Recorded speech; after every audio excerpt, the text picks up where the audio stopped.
At the dinner table, frequently asking the children, what did you have in Sunday school? What was your lesson about?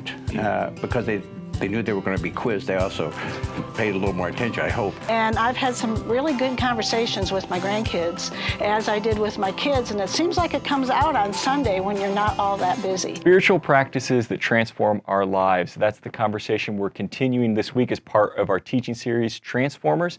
And this week we're talking about the Sabbath. What does it look like to observe the Sabbath, and how do we do that? And this week I'm joined by Jean and Sue. Thanks so much for being here. We appreciate you giving your time this week. And I'm curious to hear from you, just kind of a testimony or stories about the Sabbath in your life. So the first question I want to ask is, when did you first start observing the Sabbath in your life? Well, I grew up Wesleyan, so and my brother was a pastor. So I spent a lot of Sundays at his home and saw how he did things. And then we got married 49 years ago. Yeah. And we did some things intentionally the way they did, and then we kind of developed some things as it went along, and we still develop things from time to time, as now we have grandchildren and children, and they're partly involved in our Sabbath celebration every Sunday. And so, is that true in your childhood as well? I was raised Wesleyan, and my mom and dad didn't believe in buying and selling on Sundays, so my mom prepared the meals on Saturday night or Sunday, and then we were allowed to go out and play, but we weren't allowed to do much else on Sunday. Okay. So that leads into my next question then. When we talk about observing Sabbath or taking a Sabbath, you mentioned buying and selling or not working, preparing meals ahead of time. What kinds of practices or not doing things, what makes the Sabbath as far as what we do? Well, to me, it was always going to church on Sunday morning, yeah, and that was the highlight of the week. And our children kind of felt that way too. And it was a special day because Monday through Friday we worked. We were both working parents. Saturday we worked around the house and mowed the grass and all that. Saturday night we started getting prepared for Sunday. Okay. And there was showers and make sure the clothes was right. And we'd watch a movie and have homemade pizza. And I would have Sunday dinner kind of fairly well done. And then we went to church on Sunday, and then in the afternoon we often did things we didn't get to do all week, like maybe play ball together as a family or a board game together as a family. And it gave you time to interact with your children in a different way than all the speedy things that are going on and here, there, and yon. We tended to make Sunday special and to be just a family day. That's good. That's good. I also remember what you mentioned, we also had kids over a lot. Frequently, the kids would invite friends over for Sunday meal or Sunday dinner, and so it was a good witness to other people. Oh, and other families. We frequently, Sure. we always tried to make enough so that if somebody showed up at church that hadn't been there before, we'd say, come on over for dinner. Yeah. And that was always a great time to get to be with people. That's great. So I want to connect a couple things. I love what you shared. So first off, you go to church on Sunday. That's kind of what marks the Sabbath. That's like the biggest thing, right? And then in your personal practices, you mentioned several things. Preparing as much of the Sunday dinner ahead of time as possible, doing laundry ahead of time if possible, so that you don't have to do those things on the Sabbath.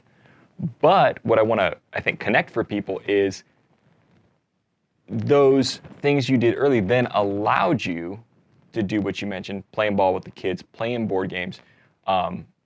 There's value, there's something you get out of doing that prep work ahead of time. While there's value in simply not doing it on Sunday, true, it also frees you up then to spend this other time with family or rest or whatever else. So I like that, seeing the benefit of those things very, very clearly, the connection between those two ideas.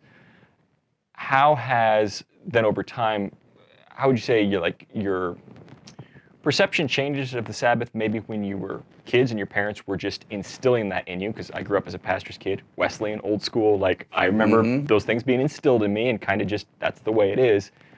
Can you talk a little bit about the shift from your understanding of it as a kid versus adulthood and now grandparents and so on? Being a nurse, unfortunately, I had to work Sundays. It wasn't one of those optional things. So every other Sunday, I ended up having to work, and that frequently, and it was always like day shift. So you missing church, but it became the anchor was Sue and the boys would still go to church. And missing church was not one of the 3 days a week. The church doors were open. We were there, and one way or the other. So we did have to make some adjustments because of our careers, and eventually got into careers where we worked Monday through Friday, and was able to go back into the just having our things. Yeah. And we've had some fun things because we always go to church on vacation, and we've always been a family to take vacations. So we always planned on going to church on vacation. And we've been to Wesleyan and Nazarene and Lutheran and Baptist and Episcopal and Catholic, and all these different sort of things would bring a lot of talk afterwards with the kids, and it allowed us to see, well, what do we like? What do we don't like? What do we do the same? What do we do differently? And that was kind of a fun thing. So, and besides the fact, just having time on Sunday afternoon and do the things that you couldn't do all week, that you can kind of interact with your children or your grandchildren now, and have special time. That's great. I want to latch on to something each of you said. One, I love the idea of using that as a teaching opportunity with your kids, and the cool things that came out of that. Again, observing the practice of Sabbath. It's a discipline. It's something that we have to do, and yet, even though we're on vacation and we're still going to go to church, we're going to do this thing. It's in some ways an obligation, and yet you're finding this blessing, this benefit of that. Observing the Sabbath, even on vacation with your kids, opens up the door to these conversations about comparing denominations or church experiences, which is really cool. And I want to point out something Jean mentioned about your career and how that affected your work schedule and your pattern, because no doubt there's probably somebody watching this who thinks, I've been working on Sundays, I don't have flexible hours at my new job. They're beating themselves up about it because maybe they heard somewhere you have to Sabbath on Sunday. It has to be Sunday or else it doesn't count, because there are people that kind of promote that idea. And so if that's you, God understands your situation. God's going to meet you where you're at. Find a time, a day to rest. It does not explicitly have to be Sunday necessarily, but God meets you where you're at. It's about the spirit of the law in many ways more than the letter of the law. And so finding that way to build rest in your life is the important thing, and setting aside time for the Jewish God. Sabbath is really Saturday. So right. So in the Jewish culture it was, and so there's still some people who want to latch onto that, but as Christians, Jesus rose on Sunday, and that's why we now observe it on Sunday, but there is nothing necessarily that has to be that day. A lot of pastors take their Sabbath on another day of the week. So I'm curious, as you have observed this pattern faithfully as kids, as adults, and purposefully built this into your lives, how has that formed you spiritually, do you think? Presumably, as we talk about spiritual practices that transform our lives, I believe, and I like to think, that there is something that is greater than just the obedience and the observation thing, though obeying what God tells us to do is a good thing, but I like to think that God does that for a reason and asks us of that for a reason. How have you found the faithful observation of the Sabbath to form you and shape you spiritually in a positive way? In my job, you're busy at work, and I've been told many, many times that whenever anything really stressful came up, you are always so calm and collected, and nothing seems to ruffle you.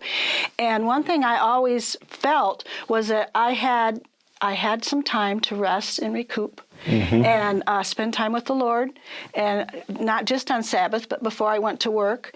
And it just made me more of an even person, and also gave me chances to witness to people as to why.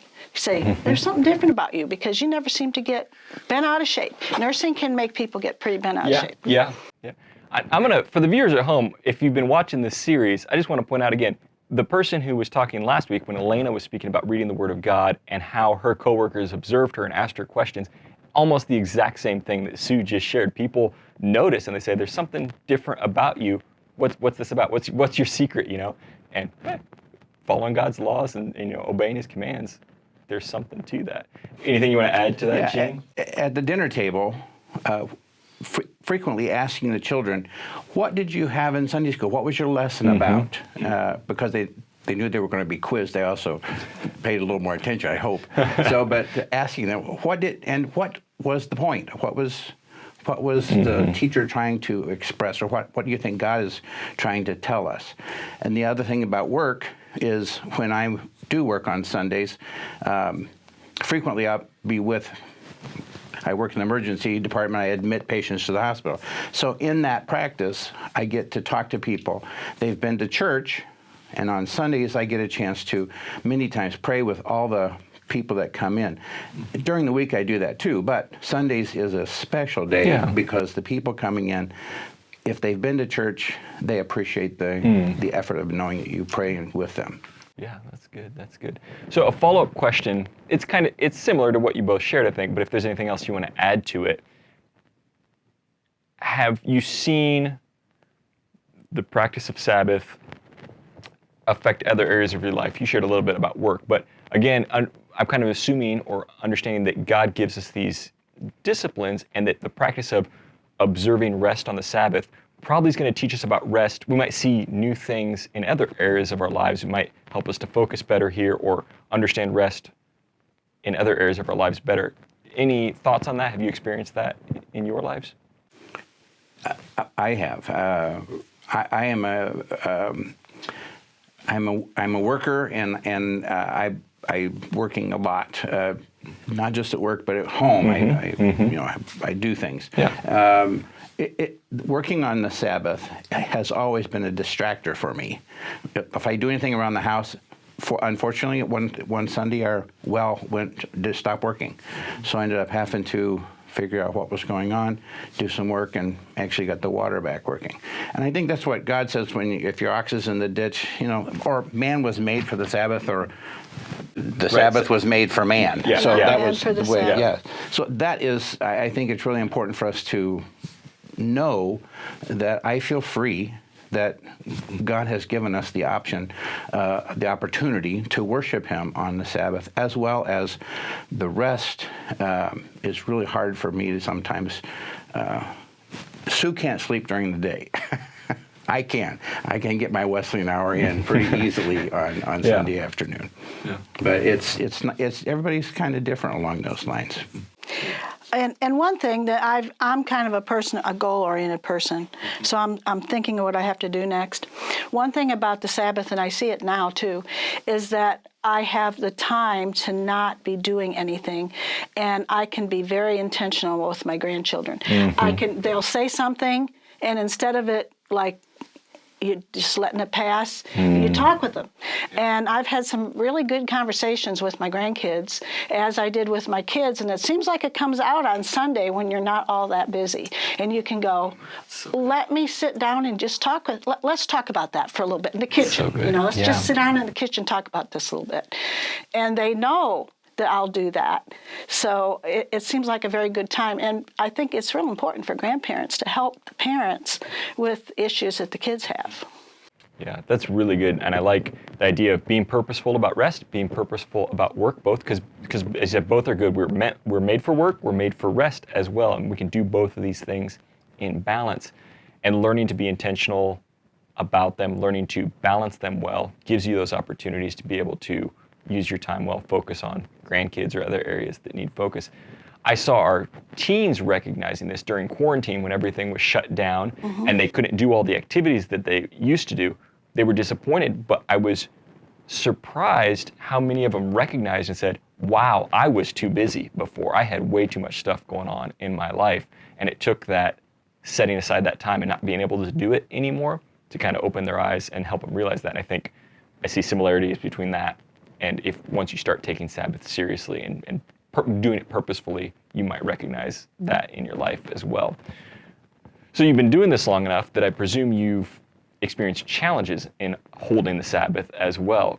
What are some challenges over the years that have come up that might be a hindrance? Well, we've had Michael, our son. He comes to our church, to our house every Sunday, and we've had discussions from time to time about what we could do, or maybe we should do things a little differently. It's something we definitely discuss.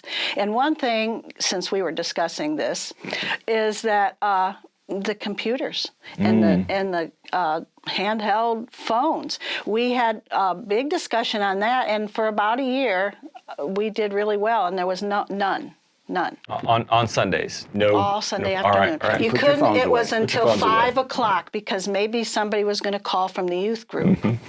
Yeah. But until 5 o'clock, the phones were gone. And I thought that probably was better because when we were discussing this, it's something that's just kind of slid off the table. And it's something that you have to, I think, kind of stay up on. And it is something that you have to tweak and think about from time to time and say, how are we doing our Sunday afternoon? And, you know, the phones have taken over to a big extent, the phones and the computer and the games, and they're single. You do it by yourself. Part of it is conversations with family, and I think that's really important to have conversations. It's nice to be able to sit down and rest and go to sleep, but it's also we've had great opportunities to witness to our grandkids about God and what He expects in their life. Now, I don't know how much of an impact that has, but I think it's important for us to let them know that our witness, our belief is this, and we believe that conversations are really, really important. That's great. That's great. Well, thanks so much for sharing a little bit of your story and how God has used that in your life. Anything else you want to add before we wrap up here? I don't think so. I don't. Oh, I just thought of something as I was talking. The reason you guys are here actually is because I was speaking with your daughter-in-law, Krista, and I had thought of her because I knew that she and her family purposefully did things on Sunday or didn't do things on Sunday. And she said to me, actually, you need to talk to Gene and Sue because it's from them that I really began to appreciate and understand the importance of Sabbath. So that's really just a little testimony as far as your observation of spiritual practices. Other people see that, are benefited from that. And that's true of all of us as we're observing spiritual disciplines. We saw last week when people were reading the Word of God and it was impacting their relationships with other people. And people were saying, I noticed that you're different. Why is that? Well, this person's spending time with Jesus, spending time on the Sabbath. People see that. People recognize that. So it's good stuff. So thanks so much for sharing your story. And so for us as a church, if you're watching this and you say, I never thought about Sunday or the Sabbath being more than just going to church, hopefully you've got some ideas now of ways that you can purposefully set aside time and space to rest, not just do nothing. You get to spend time with God, spend time with family, get away from the busy a little bit, get away from the attachment to constant communication, all the stuff that kind of disrupts our daily lives, and set aside that time to be with family, be with God, and rest so that we can work hard during the week, so that we can honor God with what we do. And again, God knows where you're at. God knows your schedule. God understands your finances, and He meets you there. And so I don't want you to beat yourself up if you're struggling with Sabbath and you're saying, I don't even know where to begin.